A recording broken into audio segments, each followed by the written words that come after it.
Shalom, salam sejahtera untuk kita semuanya. Selamat pagi bersama Allah di waktu fajar. Renungan pagi kita hari ini, Selasa 15 November 2022 dengan judul Dia adalah perisai dan pedang kita.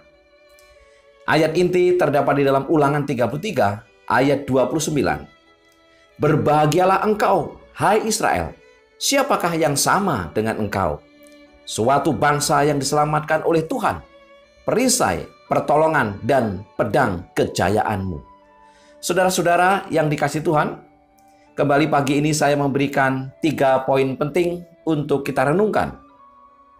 Poin yang pertama, para pelayan Tuhan dapat bergantung kepada Yesus Kristus yang adalah benteng yang kokoh yang sanggup memberi kuasa dan pertolongan. Pelayan yang bertugas di bawah panji-panji Immanuel yang berlumuran darah itu sering mengalami dan menghadapi tugas yang memerlukan keberanian dan usaha yang tekun. Prajurit salib itu akan berdiri teguh tak tergoyahkan di medan laga. Kalau musuh menekan dan mendesaknya, ia akan berpaling ke benteng yang kokoh itu. Dan seraya membawa panji-panji Allah yang terdapat dalam sabdanya, ia dikuatkan untuk melakukan tugas yang ditanggungnya itu. Ia menyadari perlunya pertolongan dari atas. Dengan bergantung kepada kuasa itu, ia dapat menyampaikan pekabaran keselamatan itu dengan lebih berkuasa dan menimbulkan sambutan dalam hati orang lain. Pelayan Injil halaman 13 dan 14. Saudara-saudara yang dikasihi Tuhan, dikatakan di sana bahwa kita dapat bergantung kepada benteng yang kokoh. Siapakah benteng yang kokoh itu? Tentu saja Dia adalah Allah kita. Dialah Yesus Kristus. Kita dapat menaruh harap kepada Yesus karena Yesuslah Sang Juru Selamat kita. Yesuslah penolong yang sejati. Yesuslah pencipta kita. Tidak ada kekuatan manapun yang sanggup mengalahkan Yesus. Bahkan kekuatan setan sekalipun. Yesus adalah pahlawan yang sejati. Kita prajurit-prajurit yang membawa nama daripada Yesus Kristus. Di poin yang kedua, dikatakan, Paulus menyadari dalam Kristus yang disalibkan, mereka diberikan cukup kuasa untuk mempertobatkan jiwa serta kesanggupan melawan segala pencobaan. Mari kita baca kutipannya. Sementara Paulus mempunyai pemberian intelek yang tinggi, kehidupannya menyatakan kuasa kebijaksanaan yang jarang terjadi, yang memberikan kepadanya kecepatan pandangan dan simpati dari hati, dan membawa dia berhubungan rapat dengan orang-orang lain, menyanggupkan dia untuk bangkit kepada sifat yang lebih baik dan mengilhami mereka untuk kehidupan yang lebih tinggi. Hatinya dipenuhi dengan kasih yang sungguh-sungguh untuk orang-orang percaya di Korintus. Ia mengetahui bahwa pada setiap langkah dalam jalan orang Kristen, mereka akan ditentang oleh perkumpulan setan. Dan mereka harus melibatkan diri dalam pertentangan-pertentangan setiap hari. Tetapi ia mengetahui juga bahwa dalam Kristus yang disalibkan, mereka diberikan cukup kuasa untuk mempertobatkan jiwa dan disesuaikan dengan kuasa ilahi untuk menyanggupkan mereka melawan segala pencobaan kepada kejahatan. Saudara-saudara yang dikasihi Tuhan, ini adalah pengalaman daripada Paulus sendiri. Bagaimana ia terus bergantung kepada Yesus karena baginya memenangkan jiwa adalah kuasa daripada Yesus, kuasa daripada Roh Kudus.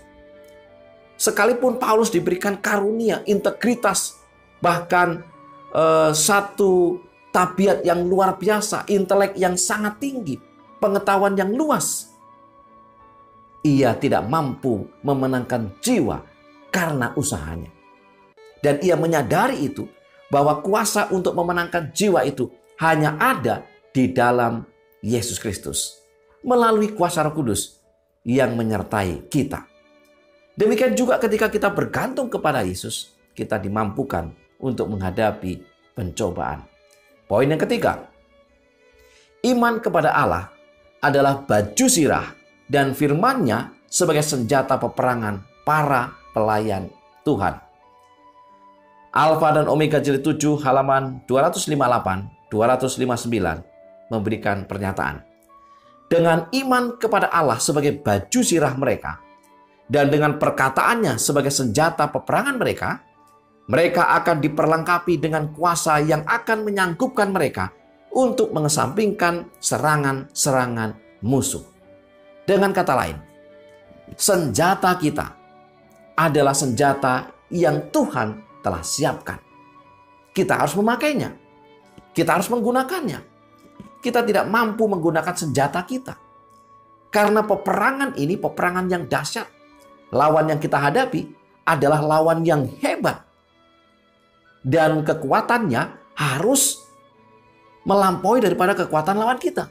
Dan itu hanya ada di dalam Yesus. Dengan apa? Dengan iman yang terus bergantung kepada Allah. Dan dengan firman-Nya yang menjadi senjata untuk mengalahkannya. 3 poin utama kita hari ini adalah para pelayan Tuhan dapat bergantung kepada Yesus Kristus yang adalah benteng yang kokoh, yang sanggup memberi kuasa dan pertolongan.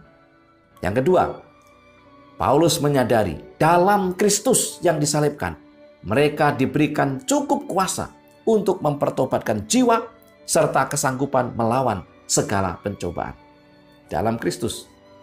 Yang ketiga, iman kepada Allah adalah baju zirah dan firman-Nya sebagai senjata peperangan melawan kuasa kegelapan yang harus dipakai oleh para pelayan Tuhan.